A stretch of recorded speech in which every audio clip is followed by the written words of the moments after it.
Yang selanjutnya adalah penyakit kanker. Merupakan penyakit dengan angka kematian tertinggi kedua setelah pembuluh darah dan jantung.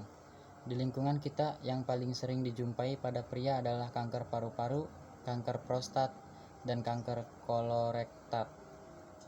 Jika pada wanita sering dijumpai yaitu kanker payudara dan serviks.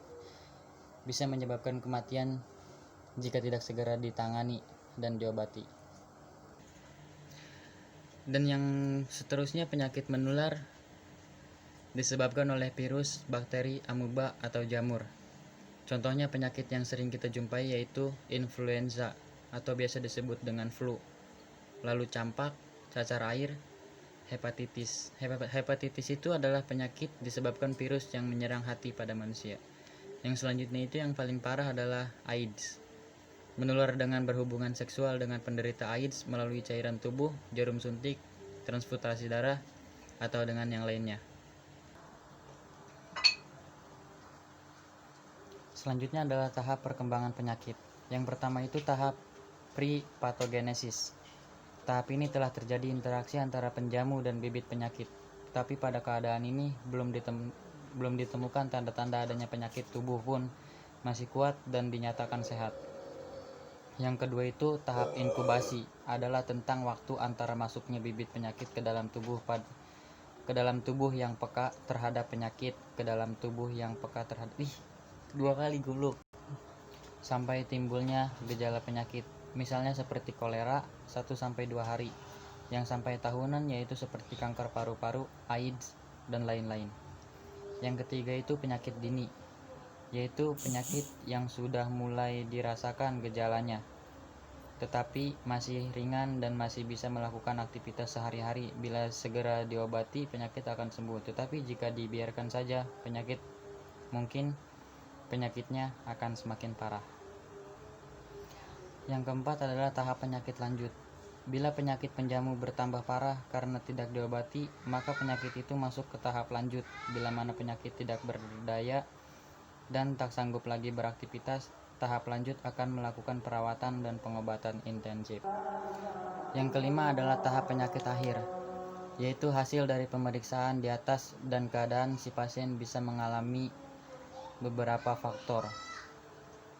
Yang pertama itu seperti sembuh sempurna, yang kedua sembuh tapi cacat, yang ketiga karir karena selama sakit bisa terjadi dipecat atau bertahan kerja. Yang keempat kronis, dan yang kelima itu bisa mengalami kematian. Selanjutnya adalah environment, adalah agregat faktor penentu dari seluruh kondisi dan pengaruh luar yang mempengaruhi kehidupan dan perkembangan suatu organisme. Klasifikasi lingkungan. Klasifikasi lingkungan adalah segala sesuatu di sekitar kita berupa benda mati seperti kendaraan, gunung, air, sungai, danau, laut, tanah, dan lain-lain. Yang kedua itu lingkungan biologi, adalah segala makhluk hidup mulai dari organisme yang tidak kasat mata sampai pada hewan dan vegetasi raksasa yang terdapat di permukaan bumi. Dengan kata lain yaitu komponen-komponen makhluk hidup di bumi.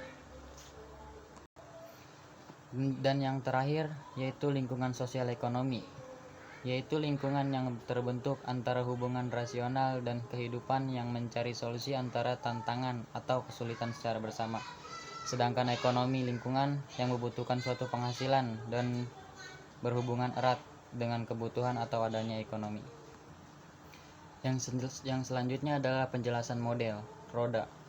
Yang pertama itu peranan lingkungan sosial, yang kedua lingkungan fisik, yang ketiga lingkungan biologis, yang keempat inti genetik. Lingkungan sosial lebih besar dari yang lain, seperti stres mental. Jika lingkungan fisik yang lain. Sekian penjelasan dari saya. Mohon maaf jika ada yang salah. Kurang lebihnya mohon maaf. Wabillahi taufiq wal hidayah. Wassalamualaikum warahmatullahi wabarakatuh. Yang keenam itu adalah teori jasad Rennick. Para ilmuwan ini menemukan yang paling mengesankan hingga masih digunakan pada saat ini juga, yaitu mendeteksi virus rabies pada organ saraf anjing dan membuat vaksin penawarnya.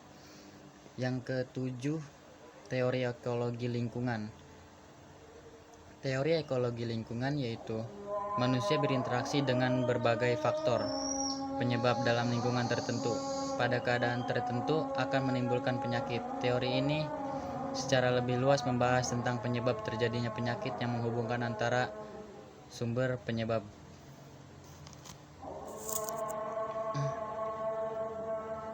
Selanjutnya itu ada jenis penyakit.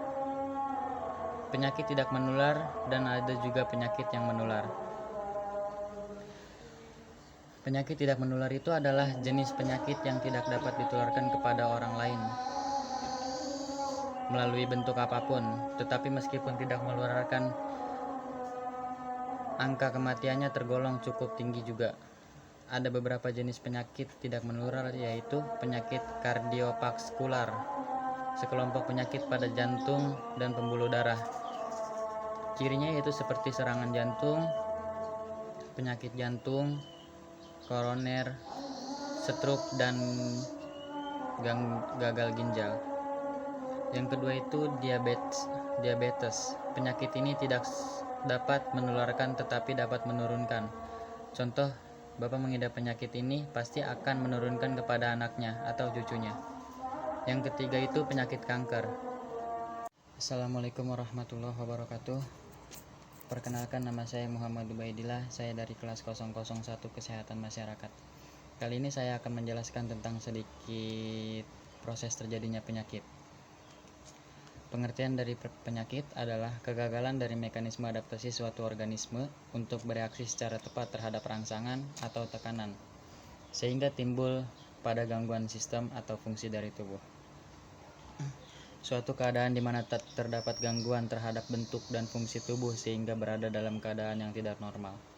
Perkembangan teori terjadinya penyakit terbagi menjadi beberapa, seperti yang pertama itu adalah teori kontagion. Teori kontagion itu kontak person to person, seperti antara satu orang dengan orang lainnya, menyebabkan adanya suatu kontak antara satu orang dengan orang lainnya sehingga mengakibatkan penyakit menular, seperti yang sedang terjadi di berbagai negara saat ini. Cara mengatasinya seperti social distancing dan physical distancing, atau biasa kita disebut PSBB. Yang kedua itu teori Hippocrates. Teori Hippocrates itu seperti pengaruh lingkungan, air, udara, tanah, cuaca, dan lain-lain. Tidak jelas kedudukan manusia dalam lingkungan. Maksudnya yaitu penyakit yang berbau tahayul itu tidak dipercayai, karena dia tuh mempercayai kalau penyakit itu sebagai ada di dalam air, udara, tanah, cuaca, dan lain-lain, seperti pancaroba atau lain. Jika dia seperti, kalau di Indonesia itu biasanya disebut santet atau dengan guna-guna lainnya, itu teori Hippocrates tidak mempercayainya. Teori humoral dikenal dalam kehidupan masyarakat Cina yang beranggapan seperti keseimbangan cairan dalam manusia. Cairan dalam manusia itu yaitu putih, kuning, hitam, merah. Bila mana cairan itu terjadi ketidakseimbangan, maka akan menyebabkan penyakit tergantung dari jenis cairan yang dominan. Yang keempat itu adalah teori miasma. Teori miasma adanya sisa-sisa makhluk hidup yang mati dan mengalami pembusukan sehingga udara dan lingkungan menjadi kotor. Yang keenam itu teori epidemik. Dihubungkan dengan cuaca dan geografi setempat, adanya zat-zat organik di lingkungan sebagai pembawa penyakit.